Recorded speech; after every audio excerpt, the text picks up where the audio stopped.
নমস্কার, Indian YouTuber মামনিতে নতুন বন্ধুদেরকে স্বাগত জানিয়ে আর পুরনো বন্ধুদেরকে ধন্যবাদ জানিয়ে আজকে আমি শেয়ার করছি আপনাদের সাথে গন্ধরাজ চিংড়ি পোলাও। তার জন্য দেখুন এখানে আমি আধা কিলো চিংড়ি মাছ নিয়েছি।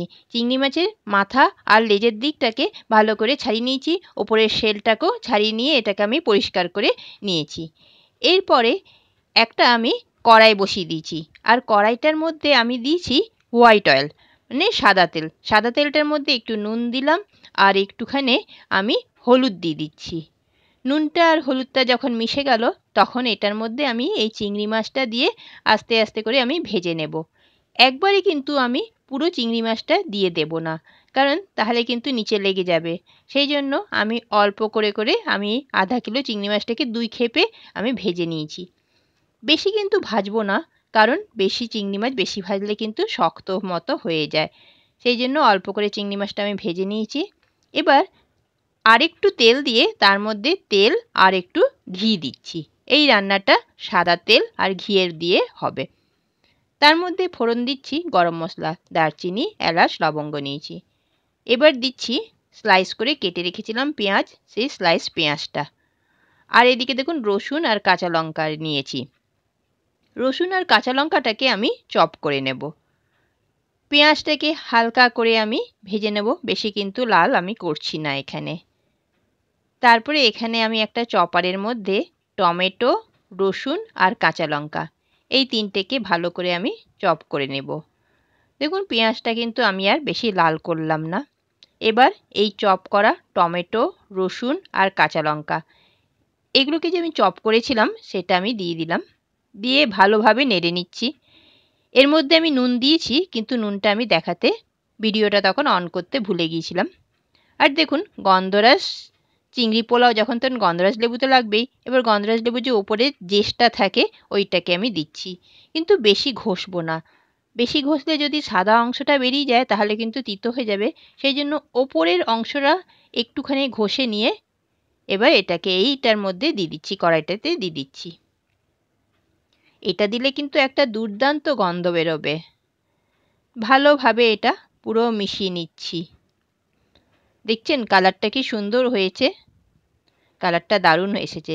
এবার এটার মধ্যে আমি চিংড়ি মাছগুলো দিয়ে দিলাম, ভাজা চিংড়িগুলো দিয়ে ভালো করে এটা মিশিয়ে নেব পুরো মশলাটার সাথে।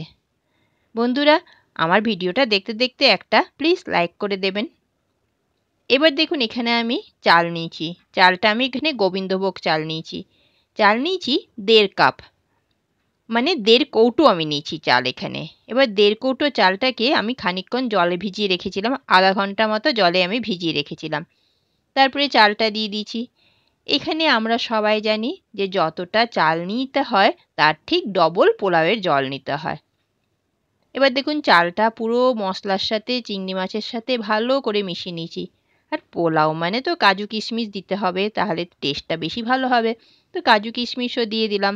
দিয়ে ভালো করে নেড়ে চেড়ে এখানে অর্ধেক আমি গন্ধরাজ লেবুর রস বার করে রেখেছিলাম, তো ওই অর্ধেক গন্ধরাজ লেবুর রসটাকে দিয়ে দিলাম।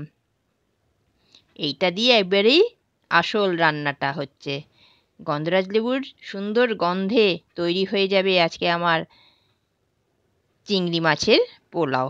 এবার দেখুন 1.5 কাপ যখন 1.5 কৌটো যখন আমি চাল নিয়েছিলাম তখন ঠিক তার ডবল 3 কৌটো মতো আমি জল দিয়ে দিলাম। জলটা দিয়ে ভালো করে নেড়ে চেড়ে ঢাকা দিয়ে আমি হতে দিয়েছিলাম। দেখুন 10 মিনিট মতো আমি এটা করেছি। তারপরে দেখুন 80% মতো যখন চালটা কুক হয়েছে তখন আমি ঢাকাটা সরিয়ে দেখলাম।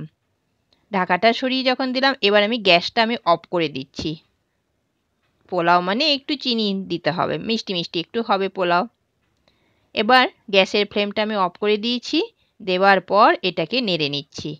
আমি কিন্তু 80%ই আমি গ্যাসের ফ্লেমটা অফ করে দিয়েছিলাম, নেড়ে ঢাকা দিয়ে দিয়েছিলাম। তারপরে দেখুন 5-10 মিনিট পর আবার ঢাকাটা খুলে দেখলাম, সুন্দর ঝরঝরে কিন্তু পোলাওটা আমার তৈরি হয়ে গেছে। এখানে আমি আবার একটা কথা বলে দিচ্ছি, পোলাওটা 80% মতো যখন চালটা হবে তখনই আমি গ্যাসের ফ্লেমটা আমাকে অফ করে দিতে হবে।